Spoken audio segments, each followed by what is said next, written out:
ಬೆಂಗಳೂರಿನಲ್ಲಿ operation footpath ಈಗ ತೀವ್ರವಾಗಿ ಮುಂದುವರಿತಾ ಇದೆ. ಶಿವಾಜಿನಗರದಲ್ಲಿ ಮತ್ತೆ ತೆರವು ಕಾರ್ಯಾಚರಣೆ ಆರಂಭ ಆಗಿದೆ.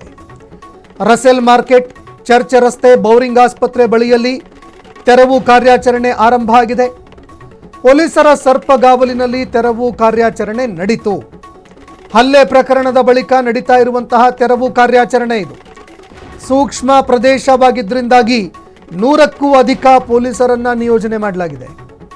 ಪುಲಕೇಶಿ ನಗರ, ಕಮರ್ಷಿಯಲ್ ಸ್ಟ್ರೀಟ್, ಶಿವಾಜಿನಗರ ಪೊಲೀಸರಿಂದ ಭದ್ರತೆ ಒದಗಿಸಲಾಗಿದೆ. ಅಧಿಕಾರಿಗಳ ಹಲ್ಲೆ ಬಳಿಕ ಸ್ಥಳದಲ್ಲೇ ಹೆಚ್ಚಿನ ಭದ್ರತೆ ನಿಯೋಜನೆ ಮಾಡಲಾಗಿದೆ.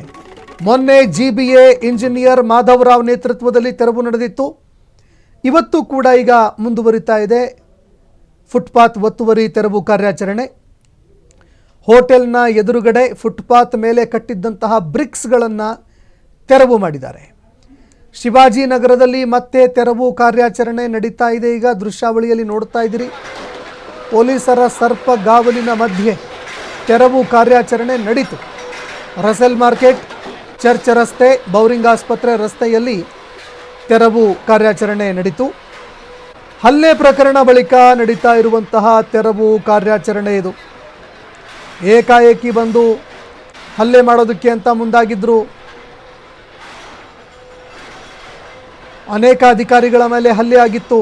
ಅದಾದ ನಂತರದಲ್ಲಿ 7 ಜನರ ವಿರುದ್ಧ ಪ್ರಕರಣ ಕೂಡ ದಾಖಲಾಯಿತು. ಘಟನೆಗೆ ಸಂಬಂಧಪಟ್ಟಂತೆ ಅವರನ್ನು ವಶಕ್ಕೆ ಕೂಡ ಪಡೆದುಕೊಳ್ಳಲಾಯಿತು. ಸೂಕ್ಷ್ಮ ಪ್ರದೇಶ ಆಗಿರೋ ಕಾರಣಕ್ಕೆ ಈಗ 100ಕ್ಕೂ ಹೆಚ್ಚು ಪೊಲೀಸರನ್ನು ನಿಯೋಜನೆ ಮಾಡಲಾಗಿದೆ. ಸ್ಥಳದಲ್ಲಿ ದೃಶ್ಯಾವಳಿಯಲ್ಲಿ ನೋಡ್ತಾ ಇದ್ದೀವಿ.